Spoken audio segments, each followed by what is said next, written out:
নারী জগতের জান রে, নারী আধা ইমান রে, নারী জগতের জান রে, নারী আধা ইমান রে।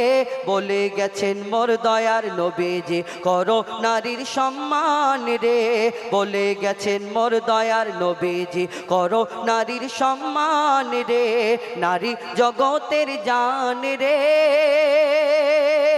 এই দুনিয়াতে আমার নবী আসার আগে মহিলাদের প্রতি বড় অত্যাচার জোর জুলুম হতো, মহিলাদেরকে দাস করে রাখতো। আমরা ওই দেখে শুনেছি কিতাবের মধ্যে পড়া যেটা আমরা শুনেছি, এই দুনিয়াতে ওই মহিলাদের প্রতি অত্যাচার জোর জুলুম করতো। এখন আমরা শেষ নবী উম্মাতে, শেষ নবী মুহাম্মদ সাল্লাল্লাহু আলাইহি সাল্লামের উম্মাত, কিন্তু আমরা ওই মহিলাদের প্রতি অনেকজন এমন মানুষ আছি অত্যাচার জোর জুলুম করি।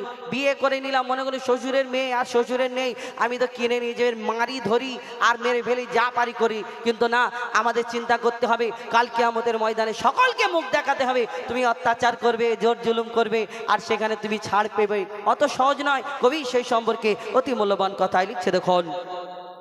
নারী জগতের জান রে, নারী আধা ইমান রে, বলে গেছেন মোর দয়ার নবীজি করো নারীর সম্মান রে, বলে গেছেন মোর দয়ার নবীজি করো নারীর সম্মান রে, নারী জগতের জান রে।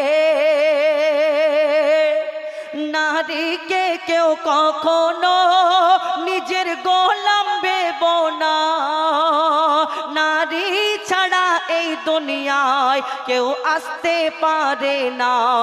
ওগো নারী ছাড়া এই দুনিয়ায় কেউ আসতে পারে না। নারী যদি হয় মূর্খ পিছিয়ে যাবে সমাজ, পুরুষের উন্নতিতে থাকে গো নারীদের হাত, পুরুষের উন্নতিতে থাকে গো নারীদের হাত। বলে রাব্বানা সুখ পাবে না, বলে রাব্বানা সুখ পাবে না, করলে নারীর অপমান রে। নারী জগতের জান রে, নারী আধা ইমান রে, বলে গেছেন মোর দয়ার নবীজি করো নারীর সম্মান রে, বলে গেছেন মোর দয়ার নবীজি করো নারীর সম্মান রে। তারপর কবি ছন্দের মাধ্যমে আরো কি লিখছে, দেখুন। এই দুনিয়াতে দেখবেন বিশেষ করে সাধারণত এখন বর্তমান জমানায় আমাদের দেখবেন ঘরেতে সংসারে অশান্তি লেগে থাকে।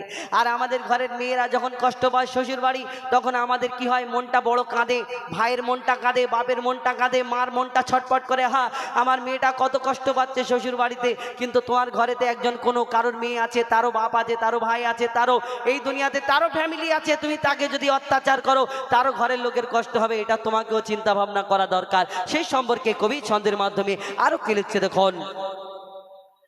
নারী এই যে মা বোন, আমার ঘরের মেয়ে যদি শ্বশুর বাড়ি কষ্ট পায়, মা বাপের মনটা কাঁদে আর বুকটা ফেটে যায়, মা বাপের মনটা কাঁদে আর বুকটা ফেটে যায়। আর পরের মেয়েকে আমরা যদি দিই জ্বালা যন্ত্রণা, পরের মেয়েকে আমরা দিই জ্বালা যন্ত্রণা, নিজের অন্যায় চেপে রেখে বলি বৌমা ভালো না, নিজের অন্যায় চেপে রেখে বলি বৌমা ভালো না।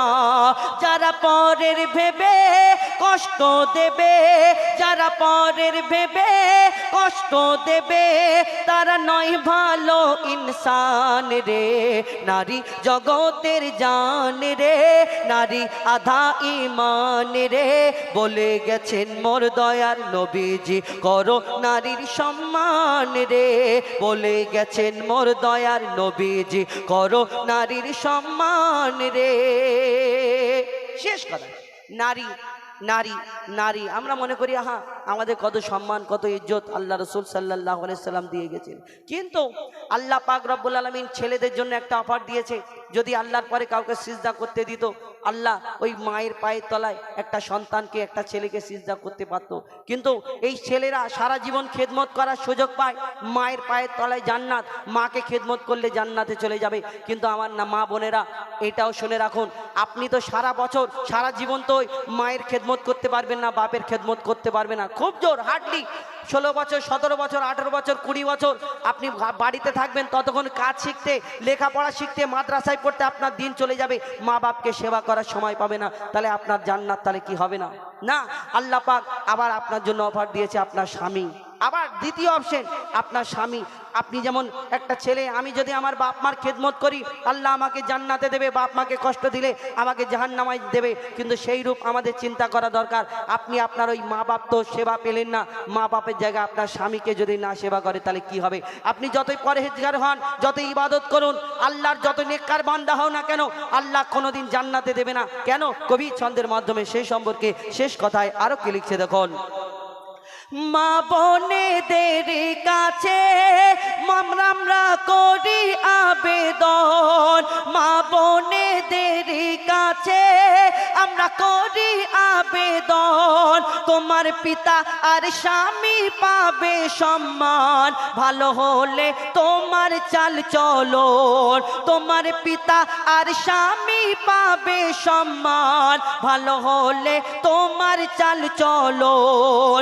যতই থাক না তোমার আমল, যতই হও না পরহেজগার, মঈদুল ইসলাম বলে যায় তোর সব কিছু বেকার, মঈদুল ইসলাম বলে যায় তোমার সব কিছু বেকার। কেন? স্বামীর মনে কষ্ট দিলে, স্বামীর মনে কষ্ট দিলে যাবি সোজা জাহান্নাম রে, নারী জগতের জান রে, নারী আধা ঈমান রে, বলে গেছেন মোর দয়ার নবীজি করো নারীর সম্মান রে, বলে গেছেন মোর দয়ার নবীজি করো নারীর সম্মান রে, বলে গেছেন মোর দয়ার নবীজি করো নারীর সম্মান রে। অর্থাৎ আপনাদের এটাই